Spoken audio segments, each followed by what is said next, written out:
Assalamualaikum warahmatullahi wabarakatuh.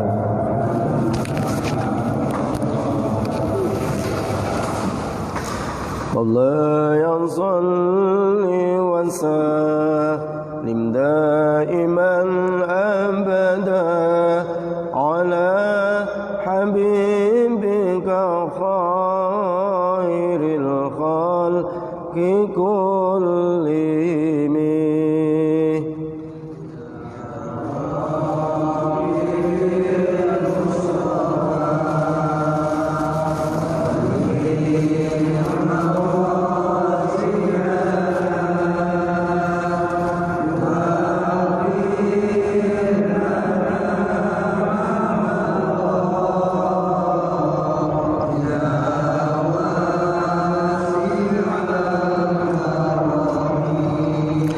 لعل رحمة ربي حين يقسمها تأتي على حسب العصيان في القسم.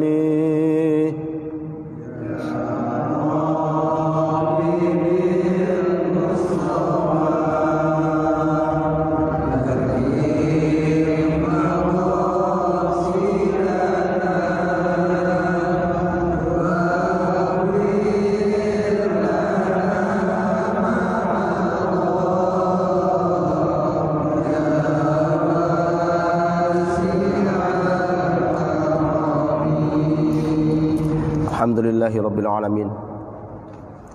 Salatu wassalamu ala ashrafil anbiya'i wal mursalin Sayyidina wa habibina syafi'ina Muhammadi wa ala alihi wa sahbihi man tabi'ahu bi ihsan ila yaumiddin. Allahumma arzuqna balaghata fahmin nabiyyin fa sahhata hifdzil mursalin wa ilhamal malaikatil muqarrabin bi rahmatika ya arhamar rahimin. Qala al-musannif rahimallahu ta'ala wa nafa'allahu bi wa bi ilmi fid darin amin ya rabbal alamin. Li hadhihi niyyah wa li kunniyatis salihah ila hadratin Nabi Mustafa Muhammadin sallallahu alaihi wa alihi wasallam kama jami'al masyayikh wal ulama wal muassis mahad termas thumma mahad an-nur thumma mahad mistani wa syanggur antum mahad al-anwar thumma al-ma'rifat al-kitab ibnu Allah sallallahu syaulillahi lahumul fatihah. A'udzu billahi minasy syaithanir rajim. Bismillahirrahmanirrahim. Alhamdulillahi rabbil alamin. Ar-Rahmanir Rahim. Maliki yaumiddin. Iyyaka na'budu wa iyyaka nasta'in. Ihdinas siratal mustaqim.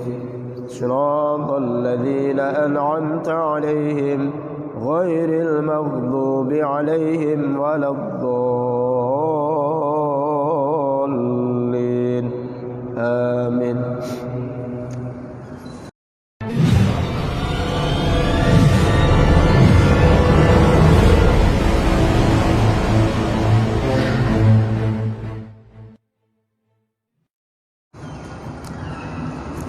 Saudaraku semua, sebagai khusus para sepuh bila sepuh, pengurus masjid Rahmah dan jamaah semuanya yang dirahmati Allah SWT. Alhamdulillah, Allah tidak bosan-bosan memberikan karunia kepada kita. Dan alhamdulillah dengan karunia tersebut kita masih diberikan nikmat melangkah bertemu dengan saudara kita, berkumpul dengan saudara kita di dalam satu majelis, yaitu majelis ilmu.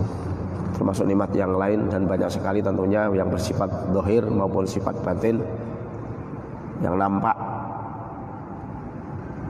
maupun nikmat-nikmat yang hanya bisa dirasakan dengan qalb, dengan hati kita.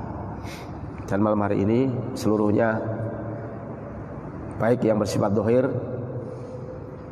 kita tentunya bisa merasakan sehat, terutama mata masih bisa melihat, telinga masih bisa mendengar.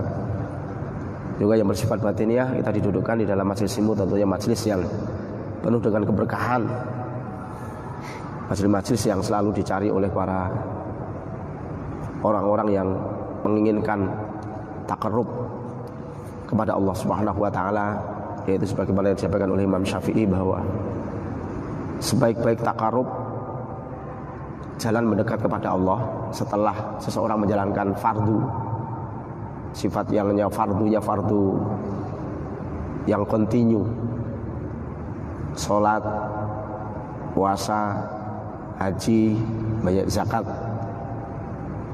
Sebaik-baik takarub setelah itu adalah ada di majelis ilmu, yaitu majelis yang dapat mengantarkan seseorang mengenal Allah Subhanahu wa taala, yang dapat mengantarkan semakin tahu tentang sifat-sifat Allah Subhanahu wa taala, yang mengantarkan orang bisa semakin takut kepada Allah Subhanahu wa taala, dan dapat mengantarkan sifat-sifat yang baik yang Allah kehendaki untuk kita miliki, termasuk sifat sabar, syukur, dan sifat-sifat yang lain, pasrah terhadap Allah Subhanahu wa taala. Mudah-mudahan Allah Subhanahu wa taala berkenan memberikan satu karunia dengan sifat yang kemarin kita bahas, Al-Karim, yaitu sifat Allah Subhanahu wa taala yang Allah itu ketika memberi tidak memperdulikan lagi seberapa yang diberikan. Tidak inget-inget. Allah ketika beri nggak inget-inget lagi berapa banyak yang telah diberikan kepada hambanya. Sampai wa idza su'ila a'ta. Ketika Allah memberikan, ketika Allah diminta, kita minta kepada Allah, Allah itu akan memberikan wala yubali kam a'ta, dan Allah tidak memperdulikan berapa banyak yang akan diberikan oleh Allah kepada kita semua. Wala liman a'ta, dan Allah juga tidak memperdulikan siapa yang akan dikasih. Jadi kita nggak usah ngiri, ya, nggak usah ngiri. Sudah berdoa tiap malam belum dikasih, nggak usah ngiri. Itu enak banget, itu nggak pernah sholat kok, malah hidupnya enak, nggak usah ngiri. Itu orang nggak pernah ibadah malah sehat terus, yang ibadah malah suka sakitan, ya. Jangan ngiri. Itu sifatnya Allah Al-Karim. Berarti kita ketika kita sudah bisa memahami bahwa sifat Allah Al-Karim seperti yang dibahas kemarin itu, kita itu tenang. Hidup ini tenang. Orang kok tahu-tahu sekolahnya hanya SD, tapi hidupnya lebih enak dari kita yang mungkin kita S3 atau S4 kalau ada, ya, umpama. Atau kita mungkin keturunan orang kaya, kemudian kok hidupnya lebih susah daripada orang yang keturunan orang miskin. Atau kita itu mungkin merasa hidup kok sengsara dibandingkan orang-orang yang memang tidak pernah ibadah. Ya nggak usah ngiri. Kalau sampai timbul iri berarti dia tidak paham sifat Allah Al-Karim. Al-Karimu ya Karimu ya Karimu ya. Kalau maka berdoa itu walillahil asmaul husna fad'u biha. Allah itu punya nama-nama yang bagus, berdoalah pakai nama itu. Jadi kalau kita memahami sifat Al-Karim, saya contohkan, Allah itu kalau sifat Al-Karim, kalau diminta pasti beri. Berapapun yang diminta, banyaknya ketika udah ngasih gak mempedulikan, kasih. Mau minta banyak, dikasih banyak, ya.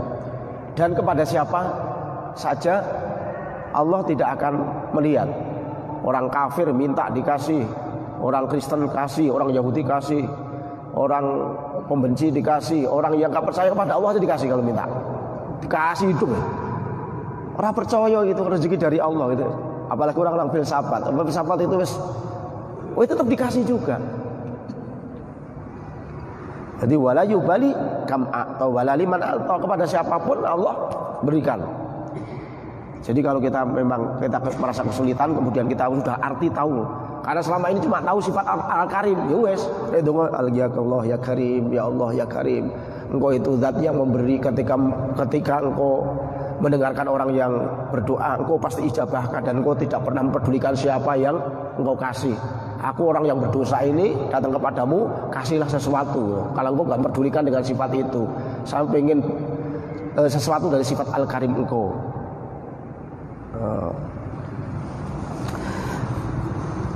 Kita teruskan, wa idza rufi'at hajatun ila ghairihi la yardha. Tapi sifat Al-Karim itu kalau hambanya ada kebutuhan kok justru dia menyandarkan, kemudian melarikan kebutuhannya tadi cita-cita tadi atau mengadukan cita-cita tadi kepada selainnya, la yardo, dia Allah itu enggak ridho. Jadi biasakan Pak, biasakan kita itu mendekat kepada Allah, tadarruk dulu kepada Allah semaksimal mungkin, bagaimanapun juga baru kepada makhluk. Jangan dibalik. Makhluk dulu, ketika makhluk mentok baru ke Allah, balik. Ke Allah dulu, terus ke Allah dulu. Seperti apa? Minta solusi.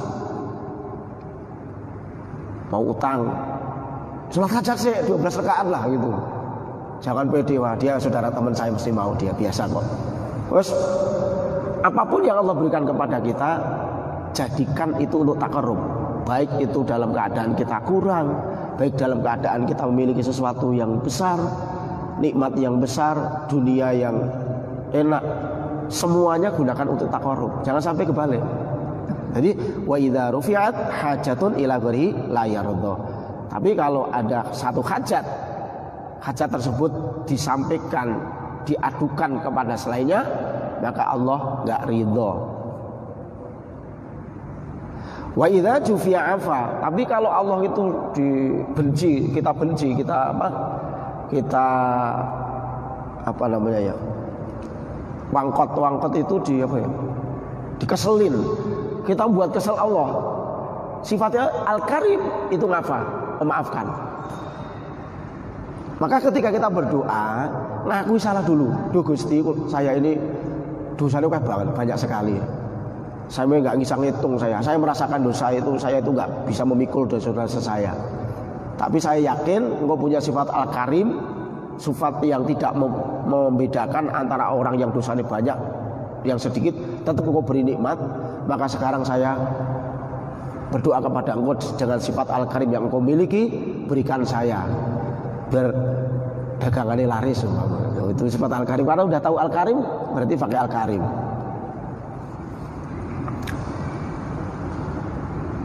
Wa idza ataba mastaqsa. Wa idza ataba, kalau seseorang itu menyakiti, mangkelke, menjengkelkan, mastaqsa, Allah tidak menampakkan bencinya kepada orang tadi. Oh, kalau menampakkan benci kacau ya. Kacau Pak, waktu adzan. Allahu Akbar. Masih nonton TV. TV-nya buak mati gitu langsung kan. Kebakar. Allah enggak pernah kan nampakkan seperti itu? Enggak pernah. Wong kita begitu udah sholat gitu kan, ada kita sholat misalkan, sholat maghrib, Allahu Akbar, ada orang lewat kok, dik, kenceng doang di situ itu, kenceng doang, nggak mampir sholat, malah nerusin jalannya. Allah itu tetap tidak menampakkan kebenciannya kepada orang itu. Alias ketika di masjid ini pun orang ada yang sedang sholat dan memang orang yang lain itu harus mengikuti sholat sebetulnya ya. Kemudian ada orang cuma mampir ke situ tok, nggak pernah sholat, mampir kok cuma ngencingin doang itu, buang air kencing di dekat masjid, tapi nggak ikut sholat dan memang nggak sholat selama dia itu. Tapi Allah itu diemin aja. Kalau kita coba kayak gitu, andai kita kayak apa itu Pak? Datang doang cuma kencing di luar, di depan pintu kita, gimana kira-kira? Orang tetangga ketika kita ada acara diundang nggak mau gitu kan, disuruh bantuin, ambil tolong ini, minta tolong dia piring ini kembalikan ke si A, nggak mau. Tahu besok datang, tahu ngencing di halaman kita gini, gimana? Wah, ambil batu bandem aja kalau kita. Kurang ajar kamu. Disuruh nggak mau, tahu batu ngencingin halaman gitu. Tapi kan Allah nggak seperti itu.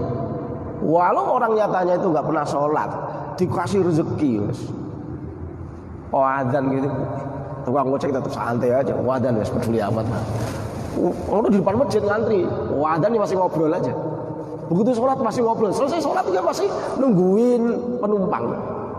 Allah seperti itu pun nggak menunjukkan, nggak menampakkan kebenciannya, sehingga begitu dia pas kadang-kadang sudah adzan malah dapat orderan coba. Pas adzan Allahu Akbar, Allah pas misalkan asyhadu anna Muhammadar Rasulullah, malah datang orderan, dia order ninggalin sholatnya, ninggalin adzannya tadi. Allah pernah nggak menampakkan nggak benci, kemudian kurang ngajar nih, wabrak dan langsung jempalik, kakinya patah, santai aja, besok masih gitu lagi. Jadi ketika Allah dicaci, dijengkelin, dimangkelin, bahasa Jawa itu tidak menampakkan kebenciannya. Maka kita itu jangan berharap setiap orang yang maksiat mesti harus mati, harus menerima akibatnya. Itu mbahmu ikuti Allah itu nggak seperti itu. Ya, Allah Tuhan itu nggak seperti itu, Pak. Itu kan belum memahami. Maka biasanya konsep dari orang-orang seorang wali itu terlalu santai, seolah-olah kayaknya ketika ada kemaksiatan dia seolah-olah nggak benci. Bukan nggak benci, hatinya benci, tapi dia itu seperti mana? Oh ini takdir Gusti Allah iki mongki maksiat iki. Jadi nggak terus kemudian seenaknya sendiri gaprokin gitu kan. Bukan seperti itu. Karena banyak hal yang orang begitunya dulunya maksiat, kemudian Allah ngasih kesempatan bertobat, nggak ngerti kapan tobatnya. Tapi sebaliknya kadang-kadang banyak orang yang waktu itu kereng kepada maksiat, kepada maksiatan brutal, karu-karuan. Tapi sebelum mati malam dia yang maksiat. Ya. Makanya kita jangan pernah kaget. Jadi orang itu jangan kagetan ketika melihat orang lain itu melakukan satu yang melanggar norma agama, kemaksiatan. Kalau kagetan ya repot. Mesti kaji tasawuf ojo kagetan. Gak usah ikut-ikutan kagetan maksudnya. Ya. Karena porsi tasawuf ini untuk mengendalikan agar kita tetap bersih. Wong jelas-jelas di depan kita maksiat, kita aja nggak boleh kita mengejastik bahwa kamu itu ahli neraka. Dan gini coba, kalau ada orang yang pernah mencuri barang di depan kita, mungkin dulu pernah mencuri, ketangkep, terus orang datang, kita aja nggak boleh, Pak. Seudon itu nggak boleh. Jangan-jangan kesini mau nyuri lagi, itu aja nggak boleh kok. Betul. Berat kita itu Bapak diri itu. Tapi husnudon itu justru nanti menjadi alasan yang sangat istimewa di depan Allah. Karena husnudonnya, setiap orang husnudon lagi. Ya sekalipun kadang-kadang husnudon itu ya istimewa, tapi yang menjadi masalah, coba deh, kiai-kiai yang husnudon itu sering ditipu orang. Karena ketika dia pernah ditipu, begitu datang, dia itu udah nggak husnudonnya hilang, Pak. Wah ini jangan-jangan nipu lagi, nggak ada itu. Begitu minjem lagi, kasih lagi, lama-lama banyak lagi, nggak balik lagi. Begitu datang, menampakkan sedih, punya duit, dikasih lagi juga. Masalahnya nggak khusus, jangan-jangan ini. Kalau sekarang Pak, saya pokoknya bener, tak kasih sekalian, tak pulang sekalian, yang kemarin dan yang belum. Husnudon lagi ya, ketipu lagi. Ya memang efek dari husnudon itu sering ketipu, sering sering dikhianati orang. Ya tapi ujiannya husnudon seperti itu. Enak jadi husnudon ini yo dibilang ujiannya yo itu sering kayak dimanfaatin orang. Tapi bukan, Allah ngetes orang itu husnudon kamu itu, husnudon kita itu diuji oleh Allah agar husnudon kita itu baik. Ketika baik benar prasangka dengan Allah, Allah akan senang. Itu pun bisa mengantarkan menjadi wali, Pak, husnudon sama orang itu. Menjaga Allah dengan cara husnudon sama orang. Ya, seperti Bagi Hamid. Bagi Hamid itu ya pokoknya rumusnya jadi wali, satu, nggak pernah nyinggung perasaannya orang lain. Jadi hati-hati, Pak. Makanya wali-wali dulu kan beda. Coba kalau di mana, Pak? Kalau di daerah Kudus ada satu daerah, di situ itu nggak boleh menyembelih sapi. Karena dulu daerah Kudus itu mungkin itu banyak-banyak yang sapi itu didewa-dewain lah bahasanya. Dianggapnya bisa memberi satu manfaat dan mandorot. Sehingga para wali dulu supaya gak nyinggung, sekalipun sapi itu halal disembelih, tapi di daerah Kudus itu tertentu itu gak mau menyembelih sapi sampai sekarang. Karena apa? Jaga perasaannya umum. Ini Joko. Ya kalau kita pakai dalil fikih, Halah pikir halal ini, apa sapi gak ini, boleh aja ngapain. Orang itu kadang-kadang pakai akhlak itu. Kadang-kadang akhlak lebih dulu daripada adab itu lebih dulu daripada ilmu. Akhirnya kan, oke, itu halal, tapi merasa nyakiti orang, akhirnya gak disembelih juga. Adabnya duluan, ilmunya nomor 2 nih. Kalau pakai ilmu sembelih aja wes, peduli amat itu. Kalau peduli, kalau pas hari pengagungan apa? Sapi, truk dari luar daerah sapinya nyembelih masal sapi lah, itu kan jadi rame. Orang halal kok, bukan itu Pak. Jadi adab itu lebih dulu daripada ilmu. Sekarang tidak. Wes ilmu ra duwe, adabe ra duwe, wis kacau kan. Adabnya enggak ada, ilmunya cetek. Wah ini kacau ini kalau zaman udah gini nih. Wes ribut terus Pak. Karena porsi orang yang bicara, ini banyak orang yang tidak tahu ilmu. Oke, yang tahu ilmu malah nggak punya adab. Andai kita hidup zamannya dulu Sunan Kudus kayak apa itu, protes nggak kita? Kan halal Sunan Kudus. Alah ngapain sih halal-halal kok? Bukan seperti itu. Akhirnya apa? Nyatanya orang Kudus banyak sekarang yang justru kota santri Kudus itu kan. Penghafal Quran yang banyakkan dari Kudus, pesantren banyak dari Kudus. Karena apa? Jasa orang-orang dulu kita yang sabar, tidak mengeterapkan secara frontal, walau itu memang diperbolehkan.